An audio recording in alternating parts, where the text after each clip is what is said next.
Adani group രാജ്യത്ത് നടത്തുന്ന വികസന പദ്ധതികളെ തുരങ്കം വയ്ക്കാൻ കേരളത്തിലും ചില നീക്കങ്ങൾ നടക്കുന്നുണ്ട്, നടപ്പാക്കാനാകാത്ത നീക്കങ്ങൾ. ഈ വാർത്ത അവർ അറിയാൻ കൂടിയാണ്.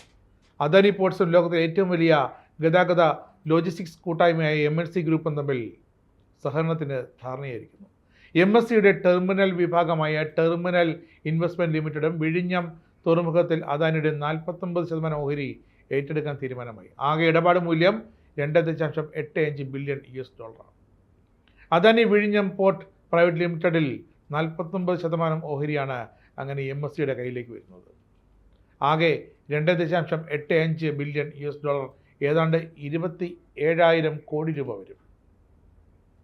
ഇതിൽ കമ്പനി നിക്ഷേപിക്കുന്നത് $1.397 ബില്യൺ. ഈ പങ്കാളിത്തം വിഴിഞ്ഞം തുറമുഖത്തിലെ ചരക്ക് നീക്ക സ്ഥിരതയും വർധനവുമൊക്കെ ഉറപ്പാക്കും. വിഴിഞ്ഞം തുറമുഖത്തിൻ്റെ വളർച്ചയുടെ വേഗത കൂട്ടും. അധിക ചരക്ക് നീക്കം മൂലം വളർച്ചാ ലക്ഷ്യങ്ങൾ കൂടുതൽ വേഗത്തിൽ കൈവരിക്കലാണ് ഒരു ലക്ഷ്യം ഈ ഒരു ഏറ്റെടുക്കൽ കൊണ്ട്. നിലവിൽ തെക്ക് കിഴക്കൻ ഏഷ്യൻ ട്രാൻസ്ഷിപ്മെന്റ് ഹബ്ബുകളെ ആശ്രയിക്കുന്ന ബംഗ്ലാദേശ് ചരക്കുകളിൽ കൂടുതൽ പങ്കാളിത്തമുണ്ടാകും. കിഴക്കൻ ആഫ്രിക്കൻ വ്യാപാര പാതകളിൽ സാന്നിധ്യം ശക്തിപ്പെടുത്താൻ റിലേ കാർഗോ വർധനവ്, ഇതൊക്കെ ഈ ഒരു കരാറിൻ്റെ കേരളത്തിന് ലഭിക്കാൻ പോകുന്ന, രാജ്യത്തിന് ലഭിക്കാൻ പോകുന്ന ഗുണങ്ങളാണ്. ഈ തന്ത്രപ്രധാനമായ സഹകരണം ഇന്ത്യൻ തുറമുഖ അടിസ്ഥാന സൗകര്യ മേഖലയിലെ ഏറ്റവും വലിയ വിദേശ സ്വകാര്യ നിക്ഷേപമാണിപ്പോൾ. ഇതോടെ ഇന്ത്യൻ മഹാസമുദ്ര മേഖലയിലെ പ്രമുഖ ട്രാൻസ്ഷിപ്മെന്റ് ഹബ്ബായി വിഴിഞ്ഞത്തിൻ്റെ സ്ഥാനം കൂടുതൽ ശക്തമാവുകയാണ്. വിഴിഞ്ഞം തുറമുഖം പ്രവർത്തനം ആരംഭിച്ച് 18 മാസത്തിനുള്ളിൽ തന്നെ 20 ലക്ഷം TEU കൈകാര്യം ചെയ്ത ഇന്ത്യയിലെ ആദ്യത്തെ തുറമുഖമെന്ന നേട്ടവും സ്വന്തമാക്കിയിരുന്നു. വിഴിഞ്ഞത്തിലേക്കും MSCയുമായുള്ള അദാനിയുടെ ദീർഘകാല പങ്കാളിത്തം വ്യാപിപ്പിക്കുന്നതിൽ വളരെ നീക്കങ്ങൾ മുന്നോട്ട് പോയിരിക്കുന്നു. ഈ കൂട്ടുകെട്ട് ആഗോള തലത്തിൽ വിതരണ ശൃംഖലയുടെ കാര്യക്ഷമത വർദ്ധിപ്പിക്കുകയും ഇന്ത്യയുടെ പ്രധാന ആഗോള വിപണികളിലേക്കുള്ള പ്രവേശനം കൂടുതൽ ശക്തിപ്പെടുത്തുകയും ചെയ്യും. ഇതുതന്നെയാണ് പ്രധാനമന്ത്രി നരേന്ദ്രമോദി ലക്ഷ്യമിട്ടത്. MSC ഗ്രൂപ്പിൻ്റെ ഭാഗമായ ടെർമിനൽ ഇൻവെസ്റ്റ്മെന്റ് ലിമിറ്റഡ് എന്താണ് ലോകത്തിലെ തന്നെ ഏറ്റവും വലിയ കണ്ടെയ്നർ ടെർമിനൽ ഓപ്പറേറ്റർമാരിൽ ഒരാളാണ്. 5 ഭൂഖണ്ഡങ്ങളിലായി 100-ലധികം കണ്ടെയ്നർ ടെർമിനലുകളും വർഷം തോറും 70 ദശലക്ഷത്തിലധികം TEU ചരക്ക് നീക്കശേഷിയും ഇവർക്കുണ്ട്.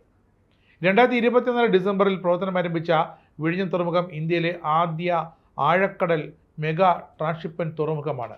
നിലവിൽ 16 ലക്ഷം TEU ശേഷിയുള്ള തുറമുഖം 2022 ഡിസംബറോടെ 57 ലക്ഷം TEU ശേഷിയിലേക്ക് ഇത് വികസിക്കും.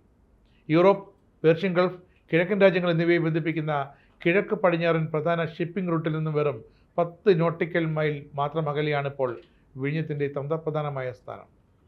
1820 മീറ്റർ പ്രകൃതിദത്ത ആഴം, 2.9 kilometre breakwater, 800 metre berth, അങ്ങനെ നിരവധി സംവിധാനങ്ങളുള്ള വിഴിഞ്ഞം കേരളത്തെ പുരോഗതിയിലേക്ക് മുന്നോട്ട് കൊണ്ടുപോയിക്കൊണ്ടിരിക്കുകയാണ്. 2025-26 സാമ്പത്തിക വർഷത്തിൽ വിഴിഞ്ഞം തുറമുഖം 13 ലക്ഷം TEU ചരക്കുകളാണ് കൈകാര്യം ചെയ്തത്. ആദ്യ വർഷം തന്നെ 615 കപ്പലുകളും 13 ലക്ഷം TEU ചരക്കുകളും ഇവിടെ എത്തി. അങ്ങനെ ഇന്ത്യയിൽ ഏറ്റവും വേഗത്തിൽ 10 ലക്ഷം TEU നേട്ടം കൈവരിക്കുന്ന തുറമുഖമായി വിഴിഞ്ഞം പോർട്ട്. 18 മാസത്തിനുള്ളിൽ 20 ലക്ഷം TEUവും 950 കപ്പലുകളും പിന്നെ മറ്റൊരു ദേശീയ റെക്കോർഡും സ്വന്തമാക്കി ഈ തുറമുഖം. കഴിഞ്ഞ ആഴ്ചയാണ് വിഴിഞ്ഞത്ത് 1000ാമത്തെ MSCയുടെ കപ്പലെത്തിയത്. അങ്ങനെ നേരത്തെ പറഞ്ഞതുപോലെ കേന്ദ്ര സർക്കാരിൻ്റെ പരിപൂർണ പിന്തുണയോടെ അദാനി പോർട്സ് വിഴിഞ്ഞം തുറമുഖത്തെ കേരളത്തിൻ്റെ ഭാഗ്യ ചിഹ്നമാക്കി മാറ്റിയിരിക്കുന്നു. ഇനി വേണ്ടത് ഐക്യദാർഢ്യത്തോടെയുള്ള, നിശ്ചയദാർഢ്യത്തോടെയുള്ള ഒരു കുതിച്ചുപായലാണ്. അങ്ങനെ വിഴിഞ്ഞത്തിൻ്റെ 2ാം ഘട്ടവും യാഥാർത്ഥ്യമാക്കുമ്പോൾ ലോകത്ത് തന്നെ ചരക്ക് നീക്ക ഭൂപടത്തിൽ ഈ കേരളത്തിൻ്റെ വിഴിഞ്ഞവും സ്ഥാനം പിടിക്കുമെന്നതിൽ ഒരു സംശയവുമില്ല.